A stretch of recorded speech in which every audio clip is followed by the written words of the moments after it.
2 பேரும் நாங்கள் அண்ணன் தம்பி. இவனை பார்த்து தம்பியை பார்த்து தான் நானும் போய் செஞ்சுக்கலான்ட்டு கேட்கும்போது வீட்டில் யாருமே சம்மதிக்கல. வயசு இவனை விட எனக்கு 12 வயசு கூடுதல் வயசு ஆகிட்டு உனக்கு இன்னும் தாங்க முடியாது, உன்னால செஞ்சுக்க முடியாது அப்படின்ட்டாங்க. இருந்தாலும் நான் பட்ட அவஸ்தைனால ஒரு 15 வருடம் படாத பாடுபட்டேன். என்னுடைய அன்றாட பணியை கூட என்னுடைய சொந்த பணியை கூட செய்ய முடியல. அதனால் நானே கிளம்பி வந்துட்டேங்க. இப்போ டாக்டர்கிட்ட முடியாத கட்டத்துக்கு என்கிட்ட வந்துட்டேன், சௌகரியம் பண்ணிடுறேன் அப்படின்னு சொல்லிவிட்டு டெஸ்ட்டெல்லாம் எடுத்தாங்க. மறுபடியும் 4ஆம் நாள் 5ஆம் நாளே முன்னாடி ஒரு கால் லெஃப்ட்டு காலில் அப்புறம் தான் ரைட்டு கால் செஞ்சாங்க. 5 நாள் சொல்லிட்டு இப்போ நல்லா நடக்கிறதுனால டாக்டருடைய அந்த பேசுகிற தன்மையும் அந்த குணமும் அந்த அன்புக்குமே நமக்கு வைத்தியம் தன்னால தெளிஞ்சு விடுது, சௌகரியமாயிடும். அவ்வளவு பக்குவமாக பராமரிப்பு, நல்ல கவனிப்பு, நல்ல உபசரிப்பு, அதிலே செஞ்சுக்கணும் வழியெல்லாமே பாதி தீர்ந்து விடுது நமக்கு. இப்போ நல்லா நடக்கிறேன், என்னுடைய வேலையை அன்றாடம் செய்கிறேன்.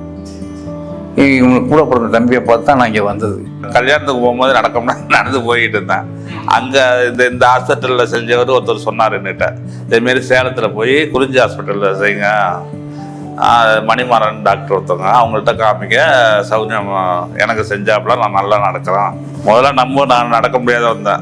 மூட்டை பார்த்துட்டு ஆப்ரேஷன் பண்ணால் தான் சௌரியம் போகுன்ட்டாங்க. மூட்டை அறுவை சிகிச்சை பண்ணாங்க. இப்போ கொஞ்சம் நல்லா நடக்கிறோம், சௌரியமாக. பால் வியாபாரம் பண்ணிட்டு இருக்கோம்.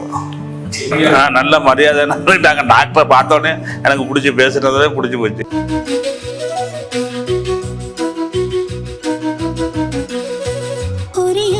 நேரத்திலே வலி காக்கும் எங்கள் குறிஞ்சி, நோயிலிருந்து நம்மை பூரணமாய் குணமாக்கும் குறிஞ்சி, சந்தோஷத்திற்கான சாரல் Kurinji super speciality hospital, 5 roads, Salem. உங்கள் வலியை முழுமையாக சரி செய்து உறுதுணையாக நிற்கிறோம். குறிஞ்சி ஆர்த்தோ.